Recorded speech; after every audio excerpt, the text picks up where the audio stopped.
เลือกหน้าที่สวยๆหน่อยนะครับ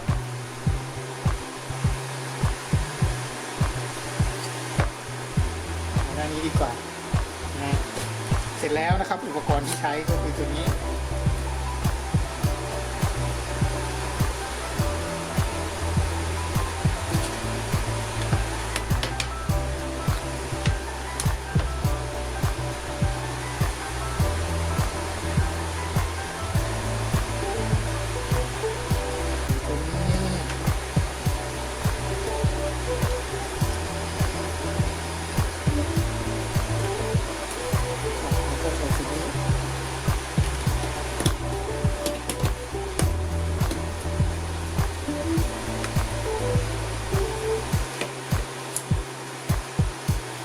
นะครับใช้กาวร้อนนะฮะหยอดไปเลย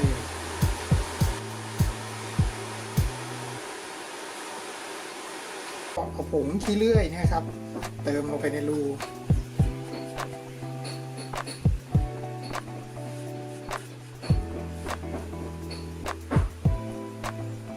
พยายามเติมอัดเข้าไปให้แน่นๆเลยนะครับ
ติดเสาครับติดเสากันตก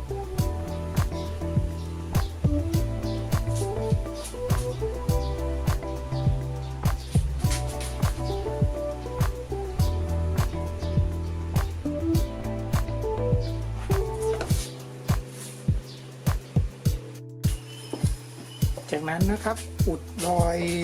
ห่างตรงนี้ด้วยขี้เลื่อยนะครับ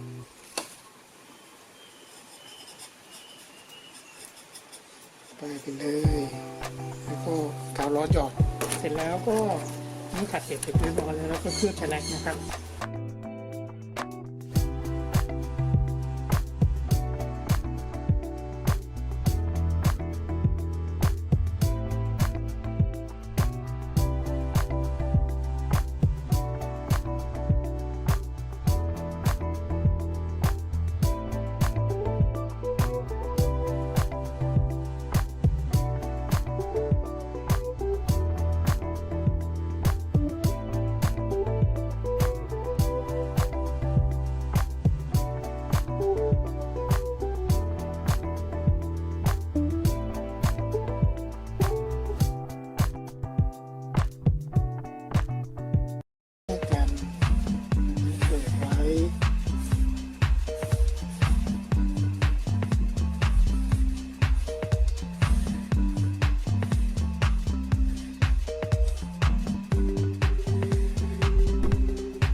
เล็กๆพวกหัวเชมพูอะไรเงี้ย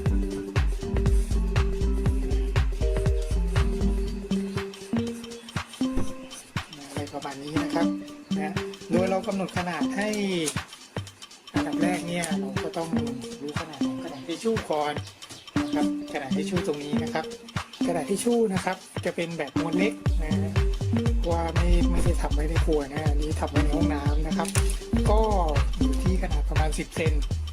นะครับ10 เซนก็ตรงนี้เอาสัก20 เซนเลยด้วยกันแล้วก็20 เซนเพราะฉะนั้นไม้ตรงนี้เท่ากับไม้นี้ 8.5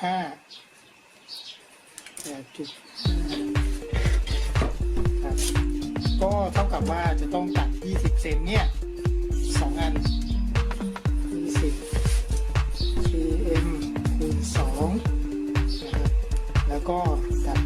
8.5 คูณ2นะครับก็จะได้เป็น2 ฝั่งเราไปเริ่มกันเลยนะครับก็เซนท้ายนะครับวัดแล้ว20 เซนนะครับให้ได้ประมาณนี้นะครับต้องเอาไปตัดชิ้นต่อชิ้นก่อนนะครับเพราะว่าเขาเรียกว่าของเลื่อยนะเลื่อยเนี่ยมันจะกินนะครับมันจะมีระยะที่มันกินอยู่เพราะฉะนั้นเนี่ยถ้าเราวัด20เลยเนี่ยพอตัดเสร็จแล้วมันจะไม่20เป๊ะนะฮะมันจะ20มันจะขาดไปหน่อยนึงนะครับขาดตรงอะไรขาดตรงร่องฟันเลื่อยนะขาดตรงร่องของฟันเลื่อยนะครับเพราะฉะนั้นผมแนะนำว่าให้ตัดก่อนนะตัดแล้วมาวัดซ้ำอีกครั้งหนึ่งพอได้ไม้3 ชิ้นแล้วนะครับตอนนี้ตัดชิ้นที่4นะครับชิ้นที่4จะต้องอยู่ระหว่างนี้นะครับก็คือเท่ากับ7 เซนเอาละครับชิ้นนี้จะพิเศษกว่าชิ้นอื่นหน่อยนึงนะครับชิ้นพิเศษก็คือว่ามันจะต้องเท่ากับตรงนี้พอดีวางนี้นะครับมันจะต้องเท่ากับอย่างนี้ซึ่งก็คณีได้ว่ามันประมาณ17 เซนพอได้อย่างนี้แล้วปั๊บอย่างนี้เลยครับทำขึ้นมาคราวนี้เรามาติดกาวที่ใช้ก็คือกาวร้อนธรรมดานี่นะครับกาวร้อนอย่างนี้เลยนะครับเลย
เราก็เจาะนำก่อนนะครับ เพื่อที่จะยิงตะปูนะครับ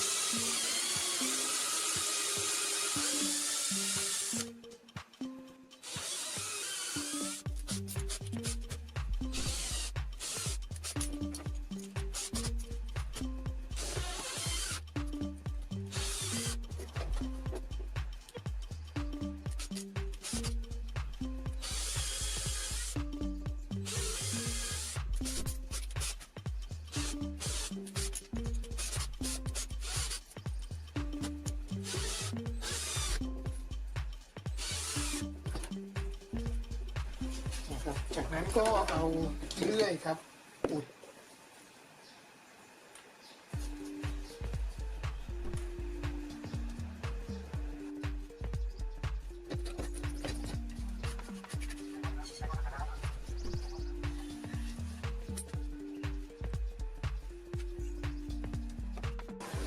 จากนั้นเราก็เพื่อชแลกนะครับใช้ชแลกเบอร์ 1นะฮะเพื่อต้องการย้อมสีไปด้วยในตัวนะครับ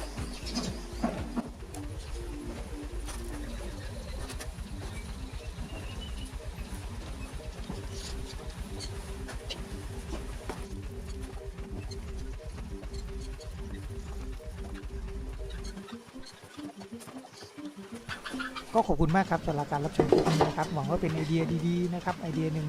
นะในการ DIY ของใช้จุ๊บจิ๊บภายในบ้านนะครับนะ